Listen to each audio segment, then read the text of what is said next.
Sorry as flowers phrasal की जगह as follow लिखना गलत है। एग्जाम्पल है rights wrong, the men's put are as flowers, the men's put are as flowers जो हुआ एज फ्लावर्स आ गया तो क्या हुआ, सब्जेक्ट इसका सही है। The men's poets are as flower लिखना क्या बोला है, लिखना गलत है।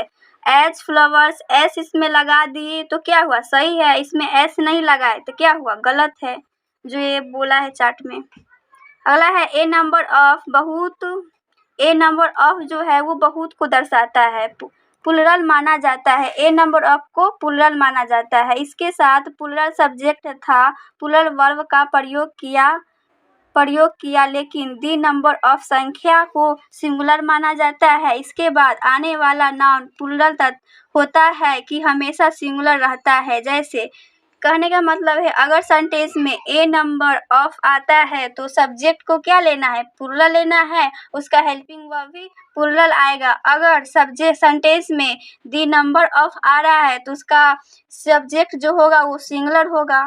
ए number of students are parents, a number of आ गया तो इसका सब्जेक्ट प्लुरल होगा, तो उसका हेल्पिंग वर्ब भी क्या होना चाहिए, प्लुरल होना चाहिए। जो वर्ब जो है आर वो भी क्या है, प्लुरल है। ESPP फार्मूला लग रहा है तो क्या है, सही है। The number of students is 10, the number of लग गया तो इसका सब्जेक्ट क्या होगा, दी नंबर ऑफ को सब्जेक्ट इसका सिंगुलर मानेंगे तो इसका सब्जेक्ट क्या हुआ, सिंगुलर हो गया। हेल्पिंग वर्ब भी सिंगुलर होना चाहिए, जो हेल्पिंग वर्ब इज जो है वो सिंगल है। एस फार्मूला लग रहा है तो क्या होगा, ये सही होगा। नोट में ए नंबर ऑफ बहुत के अर्थ में, दी नंबर ऑफ संख्या के अर्थ में है। Much more, litre, less, a much, less का प्रयोग क्यूनिटी मात्रा को रेफर करने के लिए एडजेक्टिव ऑफ क्वांटिटी के रूप में होता है। इसका प्रयोग सेंटेंसेस के सब्जेक्ट के रूप में होता है, परंतु इसके साथ सिंगुलर वर्ब का प्रयोग भी होता है। अगर सेंटेंस में मच दिखे या मच मोर दिखे, लिटर दिखे, लेस दिखे, ये सेंटेंस में से आपको कुछ भी दिखे तो उसका सब्जेक्ट क्या होगा, सिंगुलर होगा। क्वेश्चन एग्जाम्पल में है राइट या रॉन्ग, सेंटेंस के हिसाब से लगाना है। फर्स्ट है much has been said but little has been done. यहाँ पे मच आ गया तो क्या बोला है, मच मोर। इस सेंटेंस में से कुछ भी दिख जाए सब्जेक्ट उसका सिंगुलर होगा, सब्जेक्ट इसका सिंगुलर तो उसका हेल्पिंग वर्ब भी क्या होना चाहिए, सिंगुलर होना चाहिए। ये वर्ब भी है जो है क्या है, सिंगुलर है। एस अकॉर्डिंग हो रहा है तो क्या है, ये सही है। सेंटेंस इसमें दो गो छुपल है, बट लगाकर सेंटेंस लिटर है, लिटर क्या है, सब्जेक्ट इसका सिंगुलर होगा और इसका हेल्पिंग वर्ब भी क्या होगा, सिंगुलर होना चाहिए, वर्ब इसका सिंगुलर है। एस फार्मूला लग रहा है तो क्या होगा, ये सही होगा। अगला क्वेश्चन है much have been said but little has been done. Much जो है क्या है, सिंगुलर बोला है, अगर मच दिखे तो क्या होगा, सिंगुलर होगा। लेकिन मच जो है सब्जेक्ट इसका सिंगल है, हेल्पिंग वर्ब भी क्या होना चाहिए, सिंगुलर होना चाहिए। यहाँ पे हैव जो है क्या है, ये प्लुरल है। उसके बाद बट यहाँ पे है कंजक्शन जिसको बोलते हैं। उसके बाद आर सेंटेंस है, लिटर यहाँ पे क्या है, सिंगल बोला है, अगर इसमें से कोई भी सेंटेंस दिखेगा वो सिंगल होगा। तो यहाँ पे हैव भी क्या होना चाहिए, सिंगल होना चाहिए वर्ब इसका, जो कि हैव क्या है, प्लुरल है। SP लग रहा है जो कि सब्जेक्ट इसका सिंगल है तो हेल्पिंग वर्ब भी सिंगल होना चाहिए जो कि प्लुरल हो रहा है, इसलिए क्या है, ये गलत है। SSPP फार्मूला नहीं लग रहा है तो क्या है, गलत है।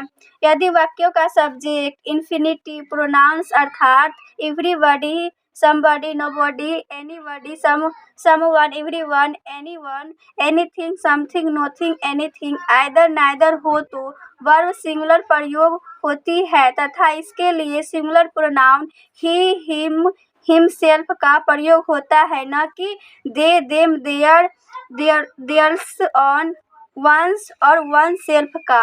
कहने का मतलब है अगर सेंटेंस में आपको एवरीबॉडी, समबॉडी, नोबॉडी ये सेंटेंस में से आपको कुछ भी दिख जाए तो उसका सब्जेक्ट क्या होगा? सिंगल होगा। हेल्पिंग वर्ब क्या होना चाहिए? सिंगल होना चाहिए। एग्जाम्पल में समझते हैं। एग्जाम्पल में राइट या रॉन्ग, सेंटेंस के हिसाब से राइट या रॉन्ग करना है। फर्स्ट क्वेश्चन है everybody notes that man is मॉर्टल। Everybody दिख गया तो क्या बोलेंगे? सब्जेक्ट इसका सिंगल है तो हेल्पिंग वर्ब भी सिंगल होना चाहिए। ये सब्जेक्ट यहाँ तक है, दैट मैन तक इसका सब्जेक्ट है, सब्जेक्ट इसका सिंगल है तो हेल्पिंग वर्ब भी क्या होना चाहिए? सिंगल होना चाहिए। इज जो है क्या है? सिंगल है। एस फार्मूला लग रहा है तो क्या होगा? ये सही होगा। Everyone among your friends like playing cards। Everyone दिख जाए तो क्या सब्जेक्ट को मानना है? Single. Everyone among friends like तक जो होगा वो सब्जेक्ट उसका क्या होगा? सिंगल होगा तो हेल्पिंग वर्ब भी क्या होना चाहिए? सिंगल होना चाहिए। फ्रेंड्स तक ही सब्जेक्ट है। लाइक जो है इसमें एस एस और आई एस लगाने के बाद क्या होता है? ये सिंगल होता है। अगर इसमें नहीं लगा हुआ है तो क्या होगा? ये प्लूरल होगा। सब्जेक्ट तो इसका सिंगल है लेकिन हेल्पिंग वर्ब क्या है? प्लूरल है। एस फार्मूला नहीं लग रहा है इसलिए क्या है? गलत है। Either of the words lets to the station. Either neither ये सब क्या है? सब्जेक्ट इसका सिंगल मानना है, इसका सब्जेक्ट हुआ सिंगल। हेल्पिंग वर्ब भी क्या होना चाहिए? सिंगल। ये वर्ब है। लेट्स इसमें एस आई एस लगाने के बाद ये क्या होता है? सिंगल होता है। एस फार्मूला लग रहा है, सब्जेक्ट इसका सिंगल है तो हेल्पिंग वर्ब भी सिंगल है तो क्या होगा? ये सही होगा। अगला क्वेश्चन है neither of the boys has come here. Neither लग जाए तो सब्जेक्ट इसका सिंगल होगा तो उसका हेल्पिंग वर्ब भी सिंगल होना चाहिए। हैज जो है क्या है? सिंगल है। एस फार्मूला लग रहा है तो क्या होगा? सही है। Everybody should love his country. Everybody आ गया तो इसका सब्जेक्ट सिंगल। हेल्पिंग वर्ब भी क्या होना चाहिए? सिंगल होना चाहिए। लव है यहाँ पे, इसमें ना एस लगा हुआ है, नहीं एस लगा हुआ है, नहीं आई एस लगा हुआ है। इसका सब ये क्या हुआ? प्लूरल हो गया, जो कि सब्जेक्ट इसका सिंगल और हेल्पिंग वर्ब प्लूरल। जो फार्मूला नहीं लग रहा है इसलिए क्या है? गलत है। यदि वाक्यों का subject many, both, few, a few plural verb का प्रयोग किया जाता है। अगर सेंटेंस में आपको मेनी दिख जाए, बोथ दिख जाए, फ्यू दिख जाए, ए फ्यू दिख जाए, ये चारों सेंटेंस में से आपको कुछ भी दिख जाए तो सब्जेक्ट उसका क्या होगा? प्लूरल होगा तो उसका हेल्पिंग वर्ब भी क्या लगेगा? प्लूरल का लगेगा। एग्जाम्पल समझते हैं। Both are happy. बोथ यहाँ पे आ रहा है तो क्या इसको मानेंगे? प्लूरल मानेंगे।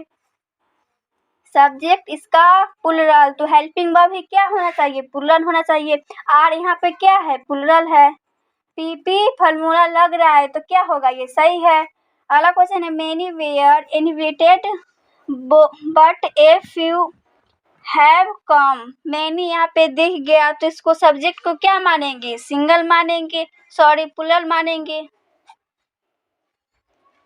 उसके बाद हेल्पिंग वर्ब भी क्या होना चाहिए? प्लूरल होना चाहिए। वेयर यहाँ पे है, वेयर चार्ट में देखे थे, वेयर जो होता है वो प्लूरल होता है। कंजक्शन लगा के सेंटेंस आगे भी है। ए फ्यू दिख जाए उसका सब्जेक्ट प्लूरल होगा। उसका हेल्पिंग वर्ब भी क्या होना चाहिए? प्लूरल होना चाहिए। वर्ब यहाँ पे है, हैव में चार्ट पेपर में देखे थे, हैव जो है वो क्या है? प्लूरल है तो यहाँ पे पीपी फार्मूला लग रहा है तो क्या होगा? ये सही होगा।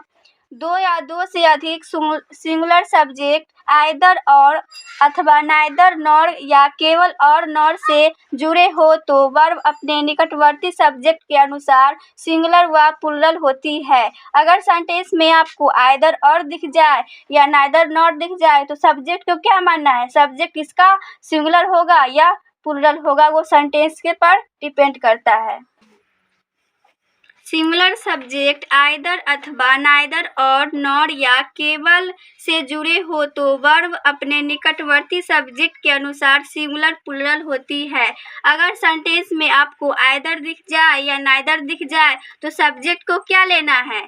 सिंगुलर लेना है, सब्जेक्ट के अनुसार सिंगुलर या प्लूरल होगा। एग्जाम्पल समझते हैं, राइट या रॉन्ग जो होगा वो सेंटेंस के हिसाब से होगा। फर्स्ट है either Mohan or Ram has broken the glass.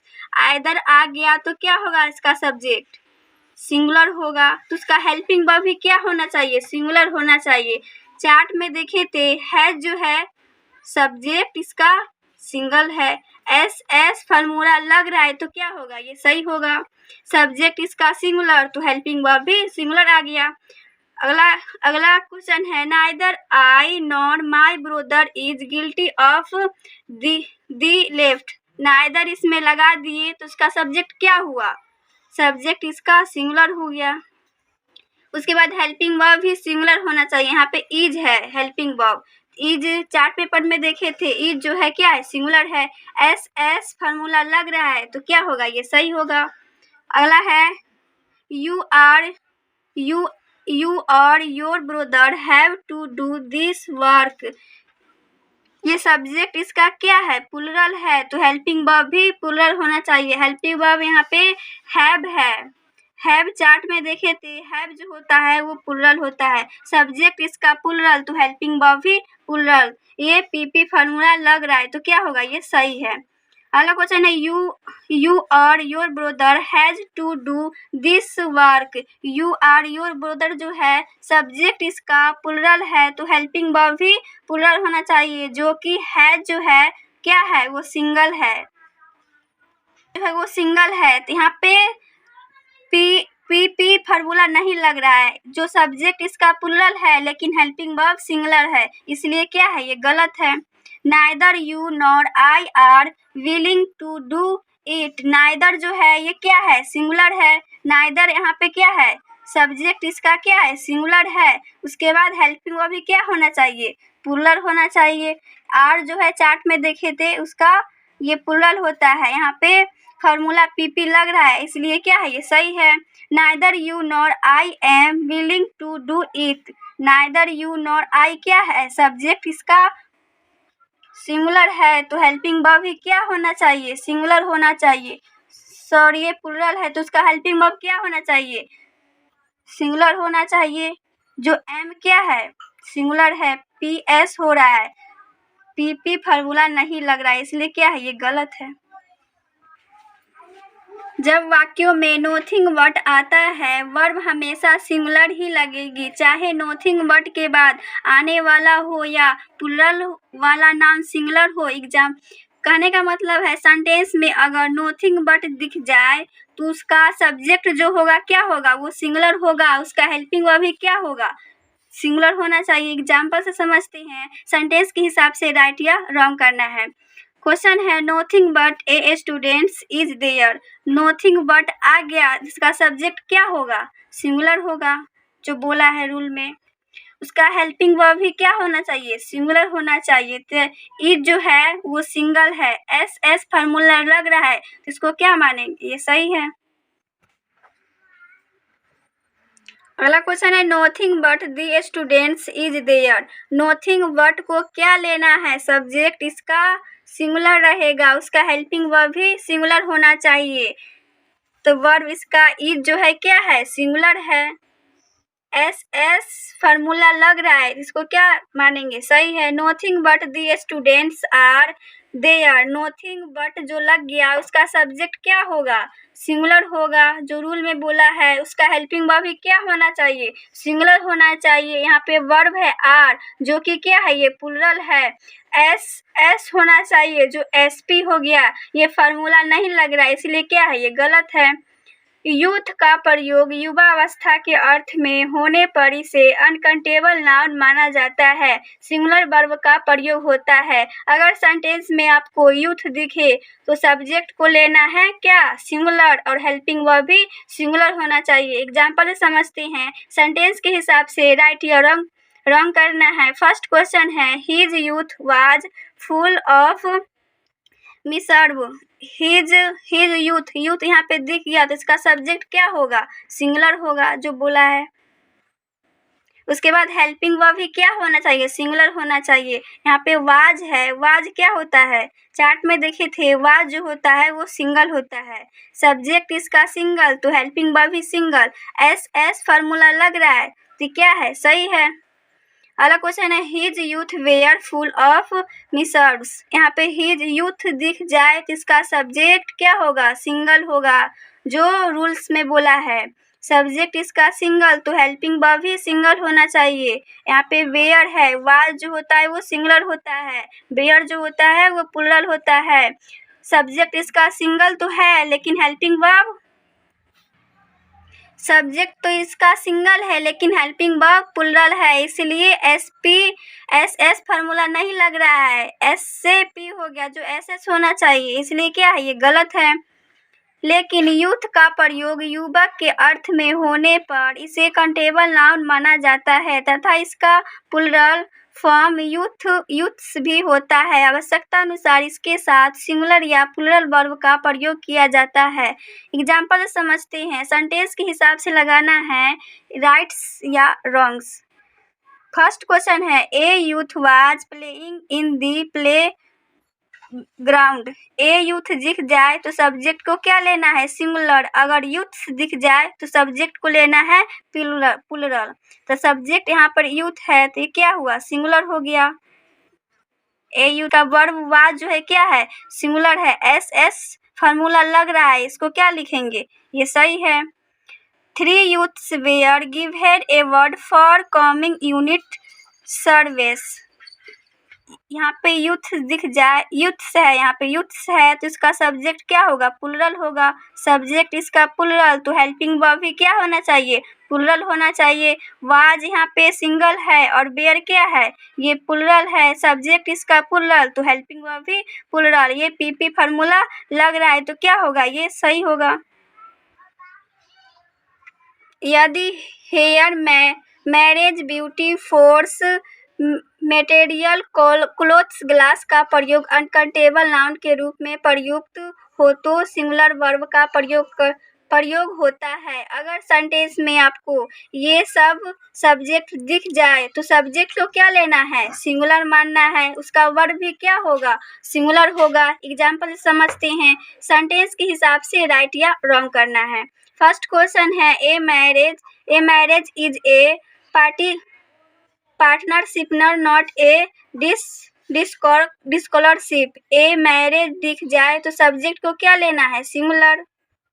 क्या होना चाहिए, सिंगुलर होना चाहिए। तो इज जो है क्या है, सिंगुलर है। एस फार्मूला लग रहा है तो क्या होगा, ये सही होगा। The beauty of Garima is attractive. The beauty, यहाँ पे ब्यूटी दिख जाए तो क्या, इसका सब्जेक्ट सिंगुलर। के बाद हेल्पिंग वर्ब भी क्या होना चाहिए,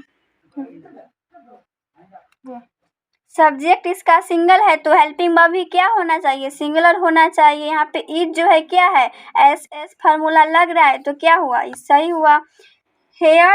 हर हेयर इज ब्लैक। यहाँ पे हेयर दिख जाए तो इसका सब्जेक्ट सिंगल होगा, उसका हेल्पिंग वर्ब भी क्या होना चाहिए, सिंगुलर होना चाहिए। इज जो है सिंगल है, एस फार्मूला लग रहा है तो क्या हुआ, सही हुआ। Glass is uncountable. Glass is uncountable, glass जो है क्या है, सिंगल है, जो रूल में बोला है। उसका हेल्पिंग वर्ब भी क्या होना चाहिए, सिंगुलर होना चाहिए। एस फार्मूला लग रहा है तो क्या है, सही है। The force of will is able all. Subject इसका फोर्स है तो क्या हुआ, सिंगल हुआ, और उसका हेल्पिंग वर्ब भी क्या होना चाहिए, सिंगुलर होना चाहिए। जो इज जो है वो सिंगल है, एस फार्मूला लग रहा है तो क्या होगा, सही है। This clothes is attractive. Cloth दिख जाए तो क्या, इसका सब्जेक्ट सिंगुलर, हेल्पिंग वर्ब भी क्या, सिंगुलर। एस फार्मूला लग रहा है तो क्या होगा, ये सही होगा।